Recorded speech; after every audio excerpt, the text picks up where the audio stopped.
Well, good evening, everybody. Thank you for joining us. My name is Daniel Horan, and I am professor of philosophy, religious studies, and theology, and I have the privilege of serving as director of the Center for the Study of Spirituality here at St. Mary's College in Notre Dame, Indiana. I am delighted to welcome you to this evening's event. Before we begin, I would like to take a moment to say a word about the center.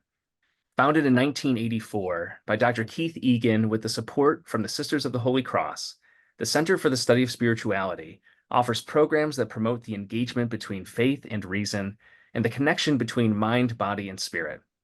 As an academic center, it is a hub for scholarly and public engagement, which draws on intellectual resources in the Catholic and broader Christian tradition, as well as how individuals practice faith in their daily lives to develop critical conversations around contemporary religious issues, especially as they relate to women's experiences in society, the academy, and the church.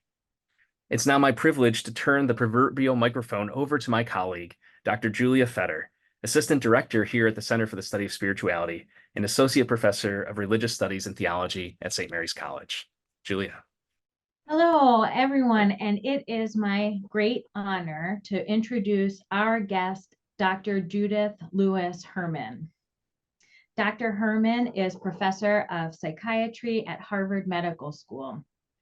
For 30 years, until she retired, she was Director of Training at the Victims of Violence program at the Cambridge Hospital in Cambridge, Massachusetts. She is the author of the award-winning books Father-Daughter Incest, published by Harvard University Press in 1981, and Trauma and Recovery, published by Basic Books in 1992, which the New York Times named as one of the most important psychiatric works to be published since Freud. She is the recipient of numerous awards, including a Guggenheim Fellowship in 1984 and the 1996 Lifetime Achievement Award from the International Society for Traumatic Stress Studies. In 2007, she was named a Distinguished Life Fellow of the American Psychiatric Association. Her newest book, Truth and Repair: How Trauma Survivors Envision Justice, was published in March 2023. Thank you so much, Dr. Herman, for joining us tonight. I'm so excited to get the chance to talk with you. Thank you so much. Yeah. I'm wondering, well, a bit of instructions as we speak. Participants can offer their questions by pressing the Q&A box at the bottom of your screen. And if time allows, we'll open up our conversations to these questions toward the end of our time together. So thank you again, Dr. Herman. I'm wondering if we could begin our conversation by just naming some of the fundamental insights that your research and writing has brought to bear on our understanding of trauma and how it operates in our lives. So one key insight that you brought into the public sphere 30 plus years ago was that the kinds of injury that soldiers encounter in war is analogous to the injuries that many women and children experience in the home. And in 1992, you wrote that hysteria is the combat neurosis of the sex war, in a memorable phrase. And then the second related point I want to bring into our conversation is that sexual and emotional forms of abuse aren't really outside the range of human experience, usual human experience, but rather it's a routine part of women's sexual and domestic lives. And you write that Freud glimpsed this truth and retreated in horror. I wonder if you could say more about what psychological trauma is and how can we get a hold on it when it isn't unusual or extraordinary? Sure, that's a good place to start. And it's something that we had, the concept of psychological trauma and post-traumatic stress has really evolved since 1980, when post-traumatic stress disorder was first recognized by the American Psychiatric Association as a real diagnosis in the DSM-3, the Diagnostic and Statistical Manual. And the reason it was recognized was we really have the Vietnam Veterans Against the War to thank for that. Because they were the ones who not only, when they came home, they not only threw their medals over the White House fence, but they joined these rap groups that actually my colleague Robert J. Lifton ran one of those rap groups back in the 70s, and where they talked about the fact that they were home and they didn't have any physical injuries, but in their minds they were still in Vietnam, and they were having nightmares and flashbacks and on alert for danger everywhere and scanning their environment for attack everywhere they looked. And so the initial A criterion, for PTSD was exposure to violence with life threat or threat of severe bodily injury, bodily harm, outside the range of ordinary human experience. And then, as the speak outs from the women's liberation movement led to awareness of violence against women, it became clear that no, this wasn't outside of ordinary human experience. And we went from the consciousness raising groups of women's liberation, which were kind of analogous to the rap groups that the Vietnam vets had, to the speak outs, and then ultimately to real epidemiology research, which showed that sexual and domestic violence were very much part of ordinary life experiences for girls and women. And so now the criterion has been modified. It's still true that you don't see PTSD after small t, what we sometimes call small t trauma,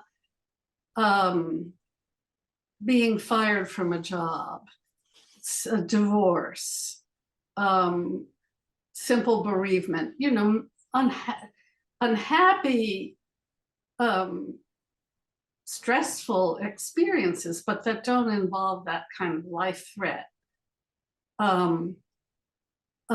You see depression and anxiety and all those things, but you don't see PTSD.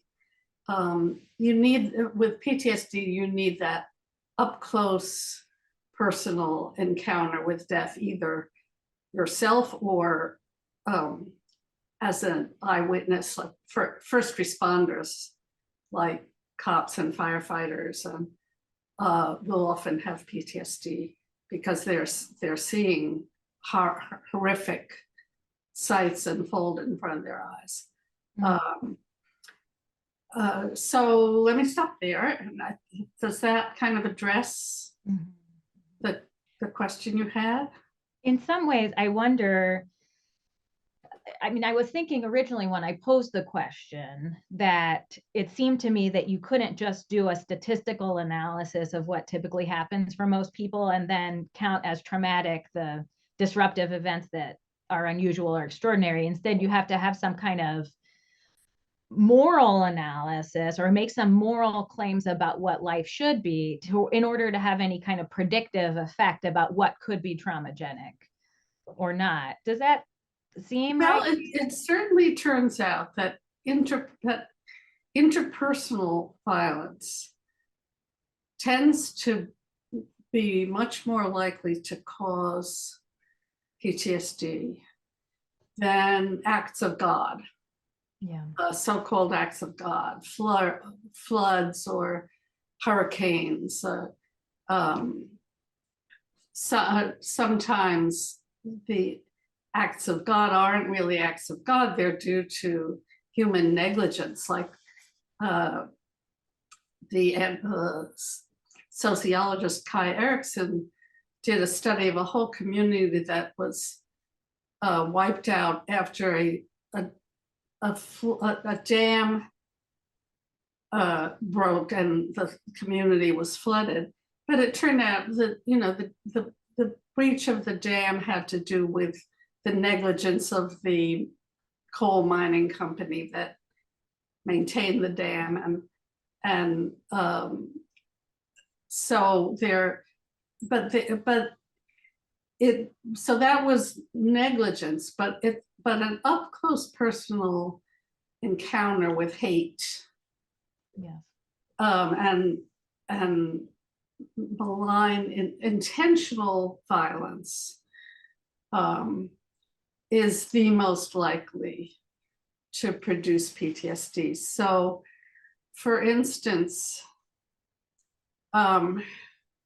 combat, rape, child abuse, domestic violence tend to be the most likely to produce PTSD. And of course, then once you get into things like child abuse and domestic violence, you're not talking about a single impact trauma. You're talking about prolonged, repeated traumatic exposure. And that in turn means that a relationship of coercive control has been established, where one person is dominating another through violence and other techniques of domination. And that produces a very complex traumatic syndrome.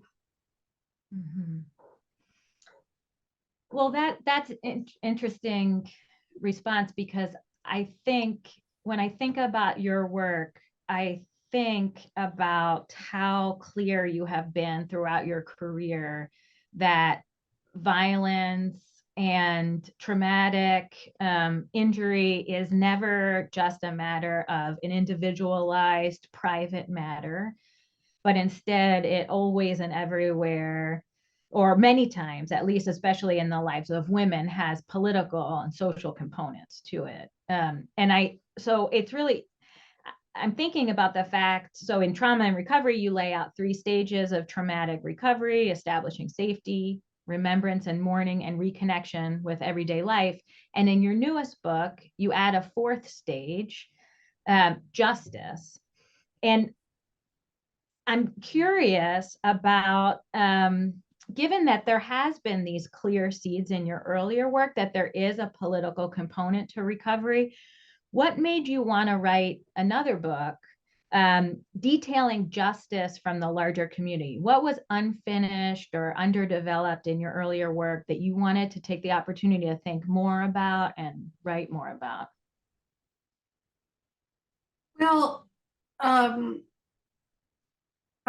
guess over time, as you know, as a clinician witnessing how people recover from interpersonal violence, and most of the folks we saw at the Victims of Violence program were survivors of childhood abuse and or gender violence, trafficking, harassment. We also saw refugees from political violence.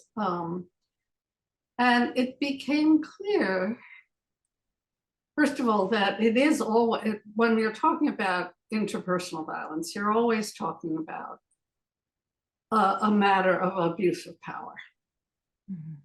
That, you know, the violence has a purpose. The purpose is to establish domination over the victim.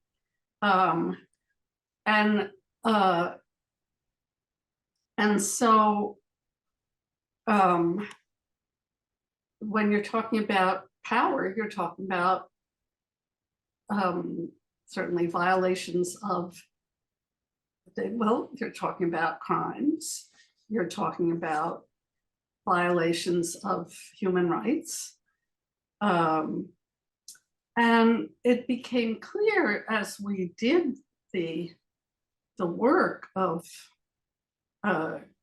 fostering recovery that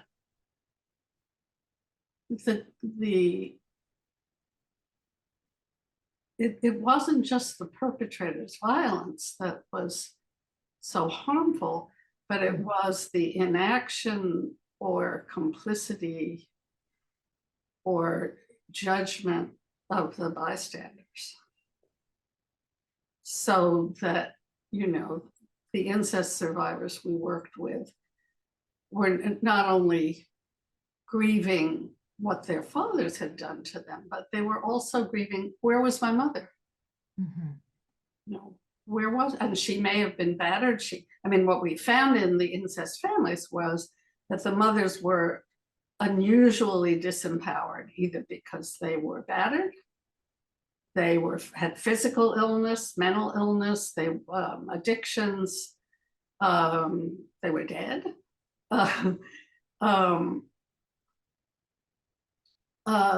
But for a kid, my mom is the one who's supposed to take care of me and protect me. Mm-hmm. And where was she? And on a much larger international scale, when you interview Holocaust survivors, they say, where was the world? Mm-hmm.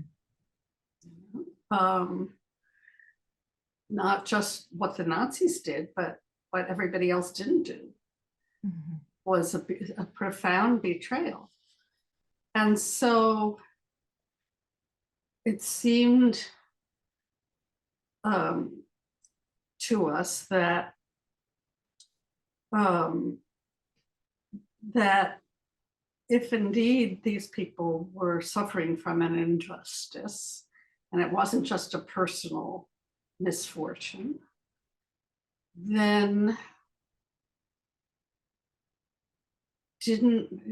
could full recovery be attained as an individual, or did it need to involve those bystanders in some way? Mm-hmm. So that's what led to the most recent book. Mm-hmm. Mm-hmm. It's interesting when I read your 92 book, I probably read it about 15 years ago myself. I was so taken by your description of which you already referenced, the role of these women's consciousness raising groups, and the way that people coming together could allow the opportunity for people to put words to the tyrannies that they're suffering in their private lives, and to connect, as you just mentioned, the personal and the political. And it was so exciting to me. And I came away from it feeling really hopeful, despite all of the human evil that you detail in the book. I felt really hopeful that people can advocate for political and social change when they organize, and they don't need to be wealthy to exercise genuine power. Mm-hmm. Today, I feel a little less hopeful. And in part because I think some of the tools that we thought could be platforms for consciousness raising today, for strengthening democracy, for disseminating truth, like social media, for example, we now realize have been so easily co-opted as tools for misinformation or for dismantling democracy or threatening democracy. And it's made us, in some instances, more apathetic and overwhelmed and exhausted, and disempowered us. In your newest book, Truth and Repair, you seem to articulate a lot of reservations about what some folks in the 21st century have offered as solutions to sexual violence: conventional justice methods, restorative justice methods, the movement to decriminalize prostitution, the ways that ordinary people can make their own widely accessible violent forms of pornography. Do I have that right, or are you less optimistic, or is that just me? Well, I do, uh, I do think that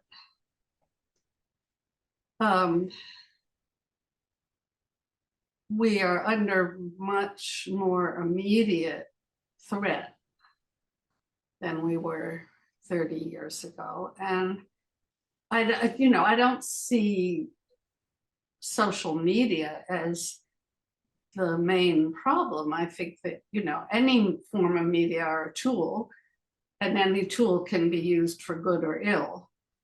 But I do, I have, I do think that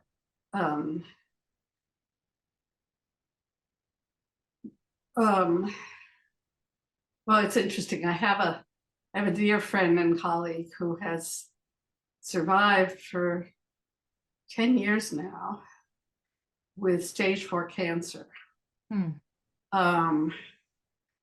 And we talk on the phone regularly about stage 4 capitalism and what it has done to healthcare, but also what it has done to democracy and what it has done to the planet.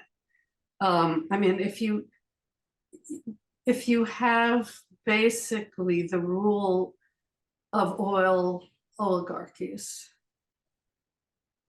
which, like as in Russia, as in Saudi Arabia, as in Iran, and as to a great extent now in the US,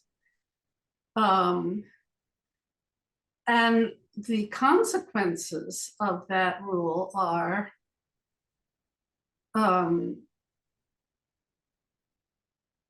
war, immigration, and, causing larger and larger parts of the planet to be uninhabitable or ungovernable. Then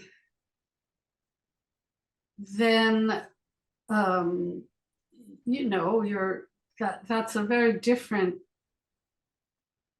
state of the world from the 90s when I wrote Trauma and Recovery, where the Cold War was over. We had actually survived it without a nuclear war. And there was even talk of a peace dividend, which never, of course, materialized. And democracy seemed to have prevailed over totalitarianism.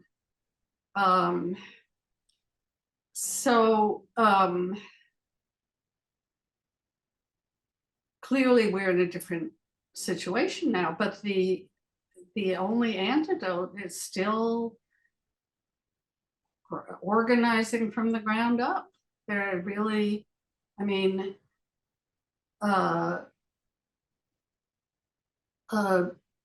nobody can fight these things alone.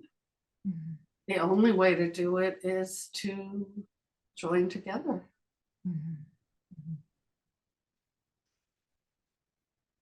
I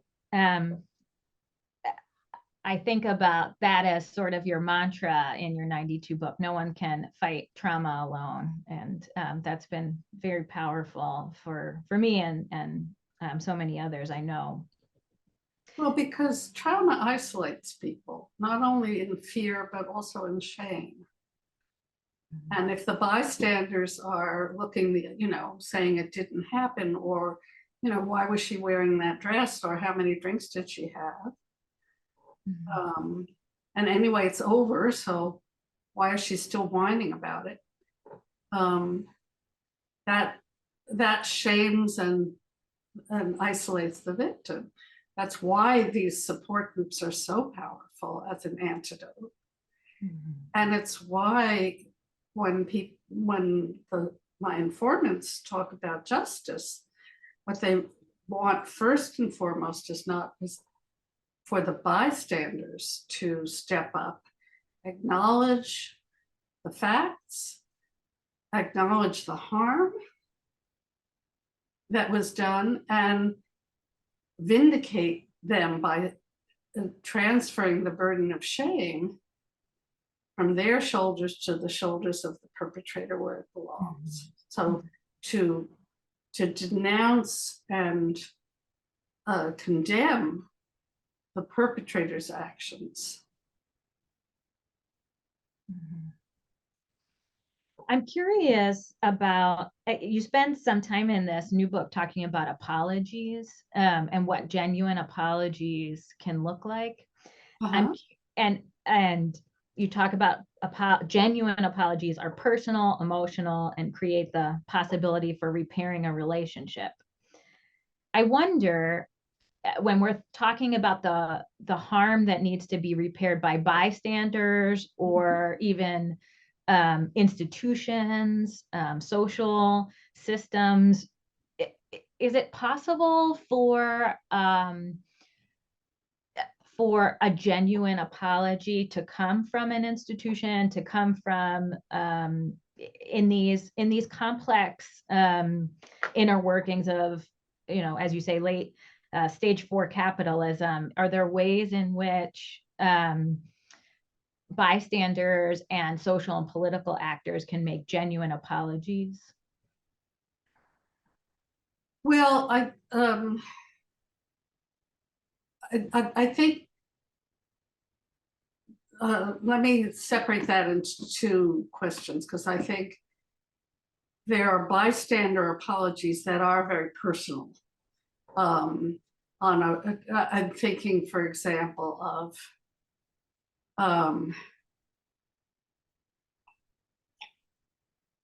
there's a wonderful book called Fortunate Daughter by a woman named Rosie McMahon. She grew up in a working class Irish Catholic family. Father was a truck driver. In some ways, a very good father, good provider, but alcoholic, very violent to his wife and all the members of the family, including a multiply handicapped boy. And he sexually, there were 3 girls and this boy. He says he physically abused all the kids and his wife, and sexually abused Rosie, the oldest girl. And I know this family very well because when Rosie wrote her book, she identified my colleague Emily Schatzow as her therapist and me as the person who worked with her mother. They came to us when Rosie was 12. I was working in a free storefront women's clinic. And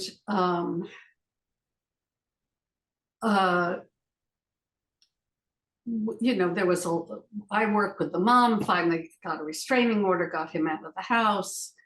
The kids worked with Emily. Years later, when Rosie had graduated from college, in fact, all 3 girls graduated from college, the first in their family to get a college education, real success story. By that time, the father had had a heart attack and almost died, and that was hitting bottom for him, and he actually got sober, and he got into offender treatment for batterers. And at that point, Rosie decided she wanted to do a family confrontation. And she prepared what was basically a victim impact statement and with Emily. And I worked with the parents who agreed to come. And she wanted to confront both parents, not just the perpetrator, but her mother. Even though she knew her mother she had witnessed the violence against her mother.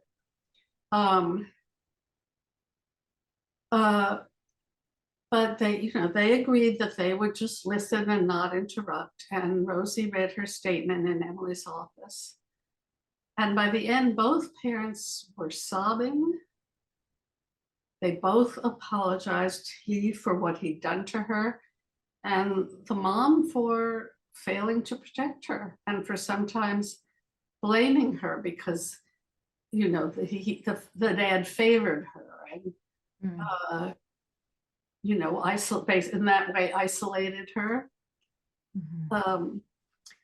And sometimes spared her the physical violence. And that's often what perpetrators do to further isolate their victims. Intermittent rewards work much better than a diet of steady punishment for controlling behavior. But then she said, in her book, I think she said this when we attended her book launch. There's something about having them make amends every day and show their remorse by making amends every day. And so they didn't just talk the talk, they walked the walk. And as a result, she said, when they all had kids, all three girls had children, they could have grandparents in their lives. So there was a real reconciliation. It's a lovely book, Fortunate Daughter. And so first of all, the apologies were personal and genuine, and they were emotional. And she could see that the parents weren't just crying because they felt sorry for themselves. They really did feel sorry for what they'd done or not done. When it comes to an institutional apology, I think walking the walk, you can't have that up close personal encounter, So walking the walk becomes much, much more, even more important than talking the talk. In my own institution, for example, at Harvard, one of the people I interviewed had suffered from sexual harassment from a very eminent professor. And it turned out that he'd been doing this for 30 years, basically. And he'd already been disciplined once, but they never set limits on him. And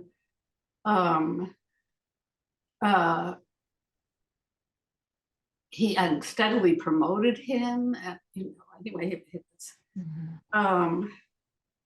finally, I think there were something like 18 women who came forward. And at that point, he decided perhaps it would be wise to take early retirement. And a couple of years later, they did a deeper investigation and said, verified what had happened, that these complaints were validated. And so the president apologized to all the women who, the first woman had come forward, and then all the other women who had been affected by their failure to set any limits on this guy over the years. But meantime, the woman who I interviewed had never gotten her doctorate. She dropped out because she couldn't deal with the harassment. And her whole career had been disrailed. So it seems to me, in that kind of situation, you don't want to just talk the talk. You want to talk about maybe making amends of some sort to these people whose lives were impacted. I mean, not to mention all the money she spent on mental health care.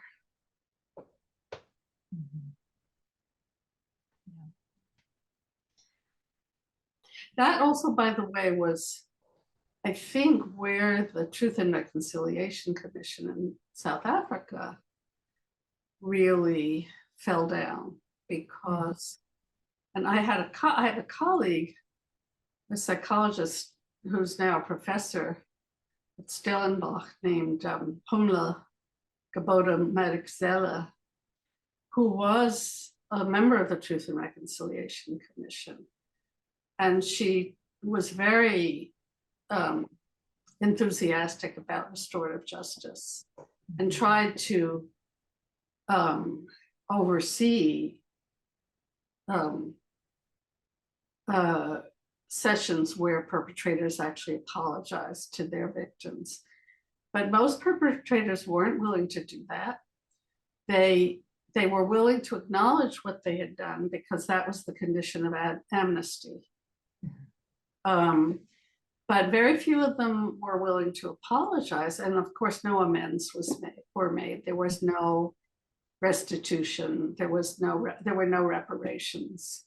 And, you know, so in the absence of apology and, you know, and true amends, you know, the justice was really incomplete. Yeah. Yeah, that makes a lot of sense. And it was interesting to me as I read your book, that you talk a lot about both the promise and the limitations of restorative justice approaches, especially to forms of sexual violence. And I was curious about why you were interested in being very clear about that in this book. Does that come from your own experiences of folks kind of holding out the promise of restorative justice approaches as an antidote to sexual violence in your own experience as a clinician? Well, you know, I think the conventional justice system does such a terrible job, Yeah, that any alternative is worth considering. And the advantage of restorative justice approaches is that it potentially offers more voice to the victim. Or we don't say victim and perpetrator in RJ, we say harm doer and the person who has been harmed. But it seems that it works best, you know, because it's a community consensus model, where the bystanders are called upon to bear witness. That requires, there's no fact-finding mechanism. It requires acknowledgement by the perpetrator. And it requires informed consent by the victim. And then they bring together, you know, their support systems and representatives of the community, and the community is supposed to come up with a reparations plan and then enforce it. Well, that's all very well and good if you have a community that has consensus that these are crimes and the perpetrators need to be held accountable, and reparations need to be made. So it's, you know, in countries where it's been most widely instituted, it's had some success for things like nonviolent juvenile crime, where everybody agrees, yes, you know, robbery or vandalism or, you know, that kind of thing is you know, it needs to be taken seriously. It is a crime. But, you know, these are kids. You don't want to lock them up forever. You want to give them a chance to grow and learn. And so, but even in those cases, the outcome studies indicate that people, both the offenders and the victims, give the process high marks for fairness, which is more than you can say for our justice system. But the actual apology amends part doesn't happen that in the majority of cases. And then when you get to something like racial violence or sexual violence, or any violence by a dominant group over a subordinate group, whether that's based on gender or class or race or religion, then you have the wider community is divided, with a lot of victim blaming and a lot of rationalization that it,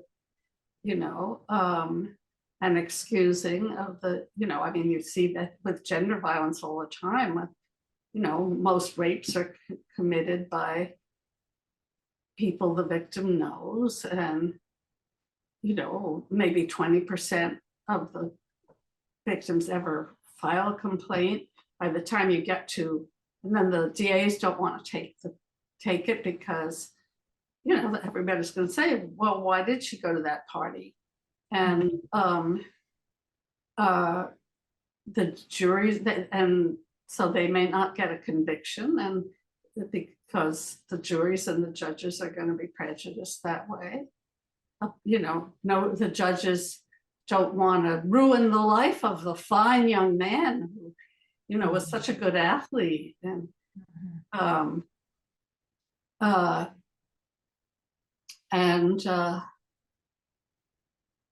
so you have a conviction. By the time you get to conviction, you've got maybe 5% of rapists.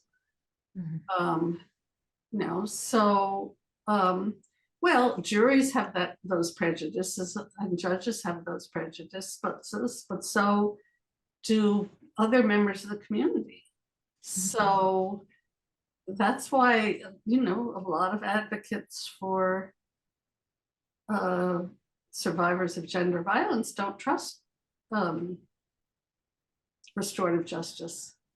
And the other reason is that there's this very sentimental, in my view, emphasis on forgiveness. And what I found with the people I interviewed was they weren't big on punishment. They were also not big on forgiveness. They wanted limit setting. I mean, most of them didn't want a face-to-face confrontation with the perpetrators. In fact, many of them just wish they could never see them again, especially if it was it was a one-time, rape at a party or that sort of thing. And they also never wanted to see his frat brothers, and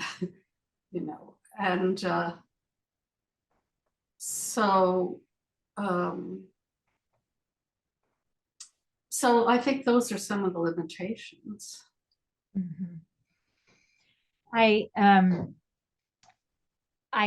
have some questions from participants, and I think one of them really pulls on something you just talked about, forgiveness. And many of us come from religious communities that really emphasize the practice of forgiveness as the, moral way to deal with violence.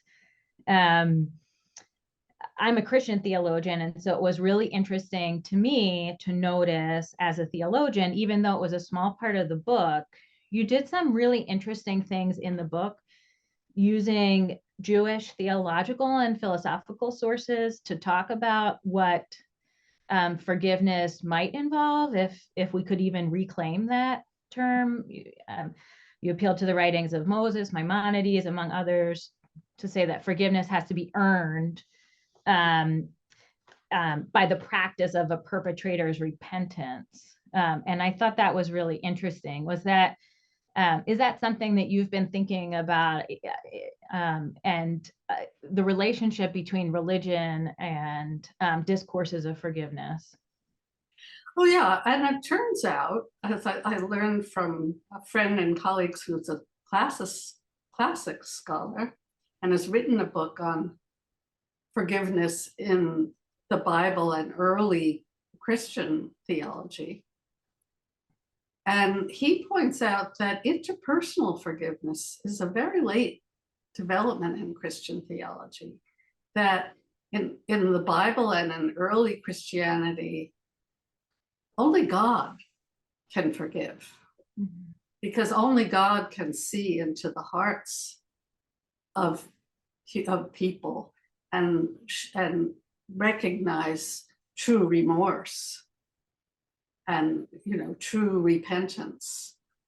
In Jewish theology, forgiveness is earned by the practice of teshuvah, which means making amends. It's very much like, for those of you who are familiar with AA, working those 12 steps, you make the fourth step. For those who aren't familiar, only the first 3 steps are about alcohol. The remaining steps are all about repairing the harm that you've done, both to yourself and to other people. So the fourth step, for example, is a fearless, searching moral inventory, recognizing and confessing to yourself and to God the nature of your wrongs. And then the fifth step, you share this with another person. And many of the subsequent steps are about figuring out how to make amends. And that's very similar to the practice of teshuvah. And I quoted a Jewish theologian saying that forgiveness without teshuvah is actually immoral, because it cheapens it cheapens the idea of accountability, that we're all morally responsible to one another.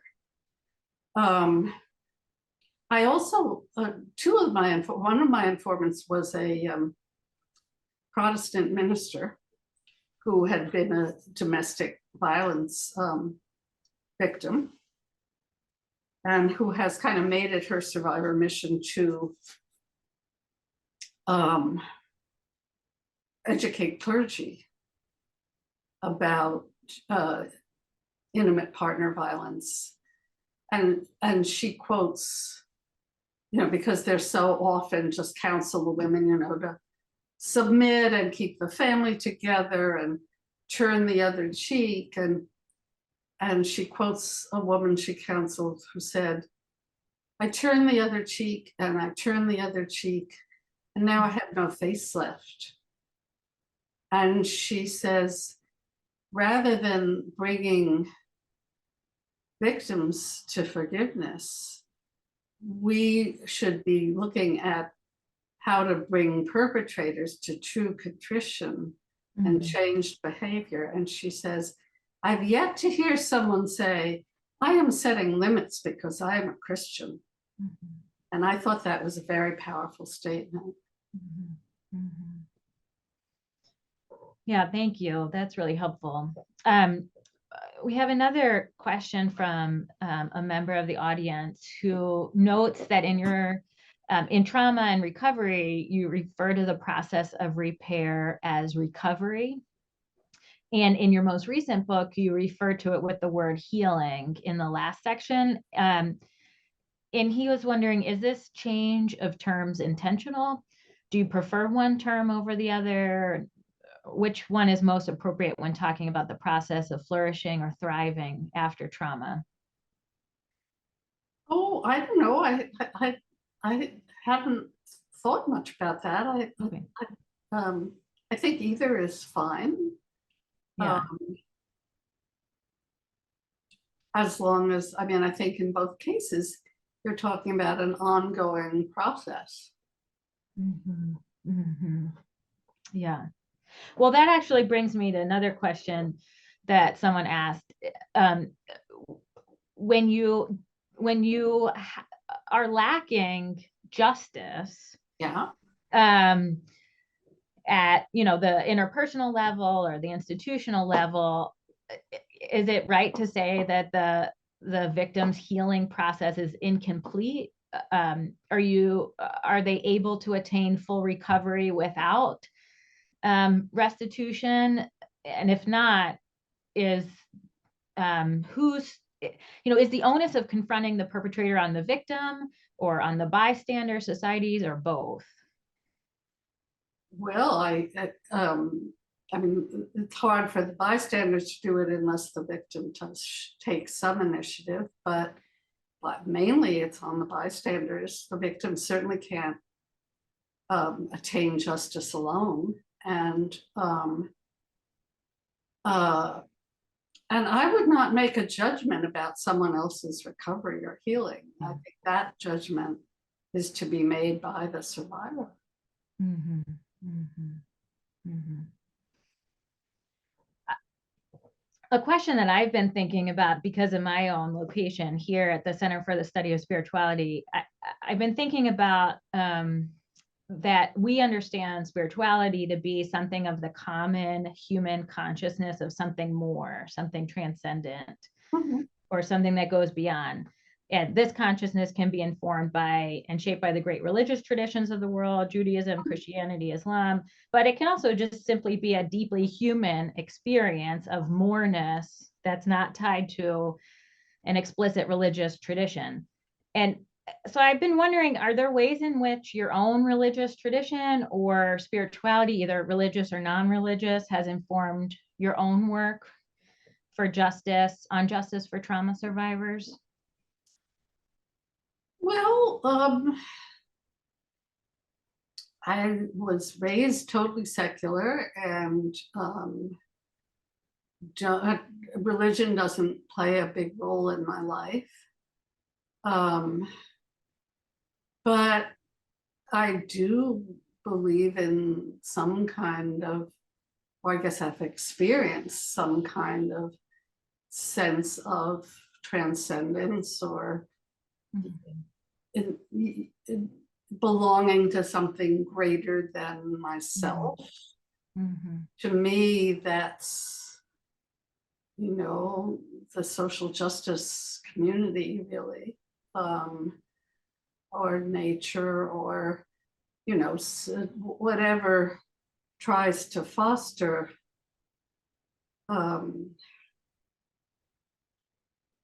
sort of health and thriving of living creatures.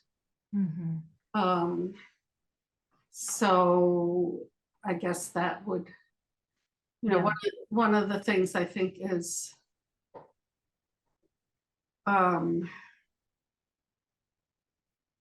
helpful about many self-help traditions like AA, Al-Anon, other 12-step programs is the 12th step. It says, you know, having had a spiritual awakening as the result of these steps, we're paying it forward. We are reaching out to try to make them, you know, in you know, in Hebrew it's tikkun olam, trying to repair the world. And you know, whatever is your spirit, I mean, you know, your God can be whatever you want it to be. I mean, if you want it to be a tuna fish sandwich, but some sense of belonging to something greater than yourself, I think, can be a very powerful healing force. So we try to, because nobody can really recover in isolation, and so some sense of belonging to something greater can be very healing. I think a lot about these lines in trauma recovery where you say that survivors who engage in public battle cannot afford to delude themselves about some inevitability of victory. But there does, and it's not about having this illusion that evil has been overcome, but it does rest on somehow the knowledge that evil has not entirely prevailed, and on the hope that restorative love may still be found in the world. And it strikes me that it seems to me that you believe that sense of restorative love, that it still can be found with others and in community. And that's how you can have that sense of hope. Well, my mama used to say, activism is the antidote to despair. Mm-hmm. So Mm-hmm. I think she was right. Yeah. Well, thank you so much. I cannot overstate what an honor it is to get the chance to talk with you this evening. And I know that I speak for many people when I say that your work has made my life better and so many other lives better as a result. And it's given me a vision of women's freedom and purpose and meaning. And so I really thank you for your research, and I thank you for being with us here tonight. Well, thank you for having me. My pleasure. And I also want to give my thanks to Dr. Daniel Herman, the director of the center, who has handled all of the tech tonight. And we want to thank all of you who have joined us tonight. And I want to encourage you to learn more about future events at the Center for the Study of Spirituality at stmarys.edu/spirituality. We have a great lineup. And thank you again to Dr. Herman. I really appreciate your time here with us tonight.